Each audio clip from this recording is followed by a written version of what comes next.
Hello, this is Myra Elaine on the Buying Space Channel. Today I'm reading from Proverbs. I'm in chapter 12, and today I'm going to read verse 17. When you tell the truth, justice is done, but laws lead to injustice. Today, you can't find a better example of this than in Congress. Both sides of the aisle come and testify. They evade, which is a form of lying, and sometimes they just tell bold-faced lies. And I'm not saying this to be for one side or the other.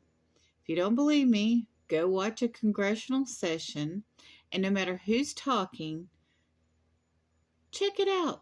Research it. Look at Snoops. Do your research. Find out if what they're saying is the truth. Pick a topic that you are highly interested in. And there's so many things today you can research, and there are layers of things. Like when they pass a bill, there are these riders on the bill.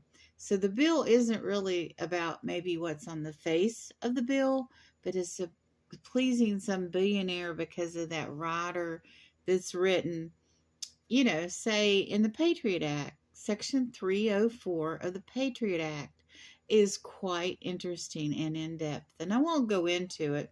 If you want to look that one up, you go right ahead. But I wanted to talk about this morning, I think it's in Numbers 27. Yes. 5 women that stood up for justice. The daughters of Zelophehad, Naamah, Nahlah, Noah, Hagah, Micah, and Tirzah were the daughters of Zelophehad, son of Hepher, son of Gilead, son of Micah, son of Manasseh, son of Joseph. So this is the tribe that's Manasseh was the brother of Benjamin, and they were the sons of Joseph. And Joseph was the coat of many colors fame, who ended up being sold into slavery and then ruling Egypt. So this is his 5 daughters in his line of heritage. They were descendants of Joseph. They went and stood before Moses, Eleazar the priest, the leaders, and the whole community of the entrance of the tent of the Lord, which was the tabernacle, presence, and said, "Our father died in the wilderness without leaving any sons. He was not among the followers of Korah who rebelled against the Lord. He died because of his own sin. Just because he had no sons, why should our father's name disappear from Israel? Give us property among our father's relatives." Moses presented our case to the Lord, and the Lord said to him, "What the daughters of Zelophehad, it's divided up, had requested is right. Give them property among their father's relatives. Let his inheritance pass to them. Tell the people of Israel that whatsoever a man dies without leaving a son, his daughter is to inherit his property. If he has no daughter, his brothers are to inherit it.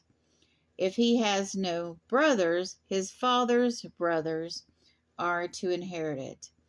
If he has no brothers or uncles, then his nearest relative is to inherit it, and hold it as his own property. The people of Israel are to observe this as a legal requirement, just as I, the Lord, have commanded you. So, by these 5 daughters speaking up and keeping their father's name alive, they gave women the right to inherit property if they had no brothers. It didn't help the aunties or the great aunties, like the uncles and the great uncles were in charge, but it did help daughters without brothers be able to own land. And this is the first place in the Bible that I know of where, after the Exodus, that, and through the Exodus, because when they were in Egypt, they didn't own any land. They just had the promised land that they weren't living in. But women were able to own land because these young ladies came forth and spoke the truth about what happened to their father and that they had no brothers, and this is not right. This is an injustice. And Moses went to God, and it was determined that these young ladies could inherit land.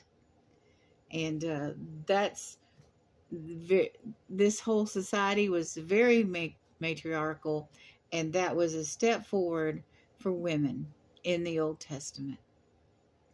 You all have a wonderful and blessed day.